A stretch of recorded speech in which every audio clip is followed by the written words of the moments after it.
کوئی شوگر کی پٹی بھی باندھ نہیں چاہتا. حضرت ایوب 18 سال بیمار رہے. زوجہ کہنے لگی دعا کر لو تو آپ فرمانے لگے بی بی سے کہ صحت کتنی دیر رہی؟ اس نے کہا 60 سال. تو آپ فرمانے لگے ذرا بیماری کو بھی 60 سال گزر لینے دو پھر دعا بھی کر لیں. یہ دعا کی اللہ، یہ لفظ کہے اللہ نے صحت دے دی، تندرستی آ گئی. ایک دن گھر میں بیٹھے بیٹھے زوجہ کہنے لگی کہ ایوب یہ بتاؤ دکھ اچھے کہ سکھ؟ آپ فرمانے لگے سارے دن ہی اللہ کے ہیں پر دکھ بڑے اچھے تھے. مجھ سے پوچھو تو دکھ بڑے اچھے تھے. کہا کس طرح؟ تو حضرت ایوب فرمانے لگے جب میں بیمار تھا تو 24 گھنٹے میں ایک دفعہ میرا رب میرا حال پوچھا کرتا تھا. ایک دفعہ میرا اللہ پوچھتا تھا ایوب تیرا حال کیا ہے؟ فرماتے ہیں 12 گھنٹے تو لذت ہی رہتی تھی کہ میرے رب نے میرا حال پوچھ لیا، اور اگلے 12 گھنٹے میں انتظار کرتا تھا مالک حال دوبارہ کب پوچھے گا. فرمانے لگے اب صحت تو ہو گئی ہے پر اب میرا رب میرا حال تو نہیں نہ پوچھتا. بھائی مشکلات جو ہوتی ہیں وہ تو تجھے سجا دیتی ہیں، سوار دیتی ہیں. تجھے یاد آتا ہے کوئی اپنا، جب تجھے درد ہوتی ہے نا، تکلیف ہوتی ہے، پھر تیرا دل کرتا ہے کوئی کندھا ملے جہاں میں سر رکھ کے رہوں. پھر اسی لیے تو کسی درویش سے کسی نے پوچھا تھا اپنا کون ہوتا ہے؟ تو کہا جو تجھے دکھ کے وقت یاد آئے وہ تیرا اپنا ہے. جو تجھے عین آزمائش کے وقت یاد آئے اور تجھے اس کا نمبر فوراً تیرے موبائل پہ چلنے لگے وہ تیرا اپنا سجن ہے جس کو تو دکھ کے وقت یاد کرے. تو بھائی مشکلات کے بعد جو اللہ آسانی دیتا ہے.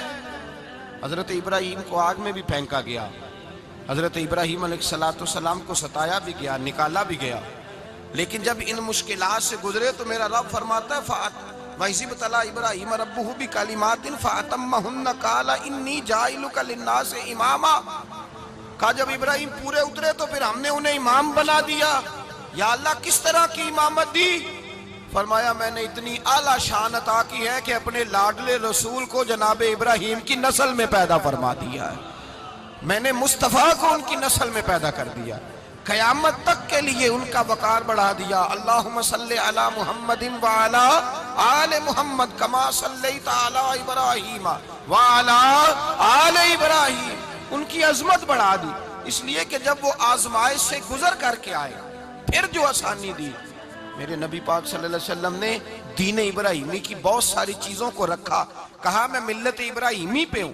جب کوئی مشکلات کو عبور کر کے آتا ہے، جب کوئی تکلیفیں سہ کر کے آتا ہے، اس کے لیے جو اجر ہوتا ہے، اس کے لیے جو پھر اللہ کتنی ذرا بڑی توجہ کیجئے گا. لوگ سمجھتے ہیں فلاں آدمی مشکل میں ہے تو شاید مشکل میں ہی رہے گا، فلاں آزمائش میں ہے تو شاید میرا اللہ فرماتا ہے ایک مشکل دے کے میں 2 آسانیاں بھی دوں گا.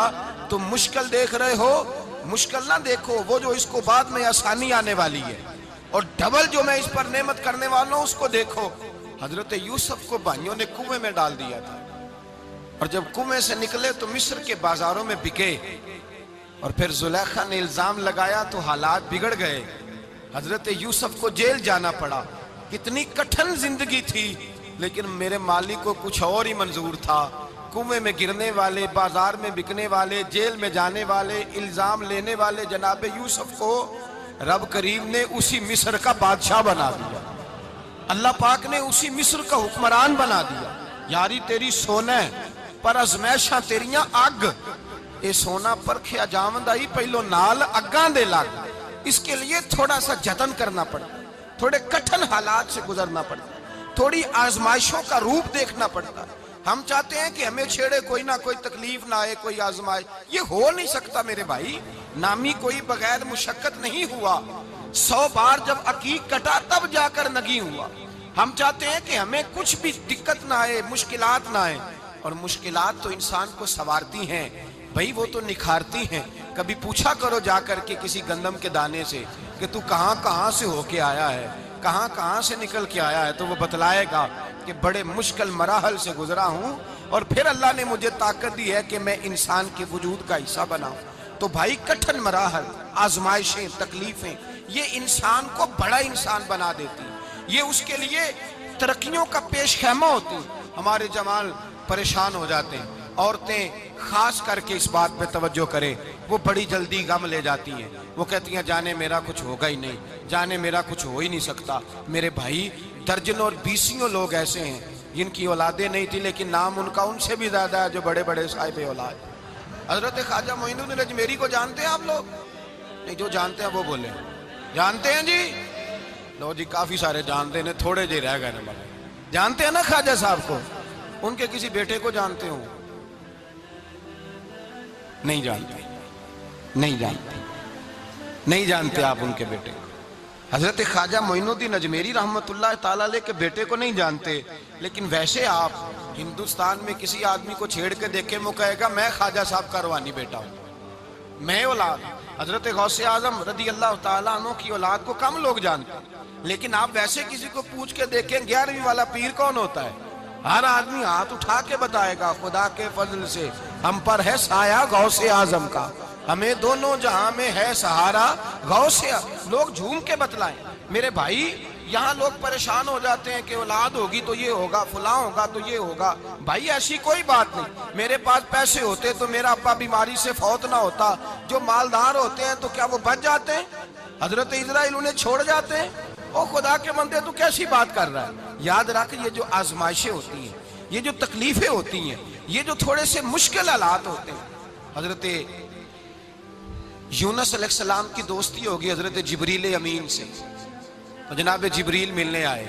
حضرت یونس علیہ السلام فرمانے لگے جبریل میرا دل کرتا ہے مجھے اس بندے کی ملاقات کرا جو اللہ کا سب سے زیادہ عبادت گزار بندہ ہے۔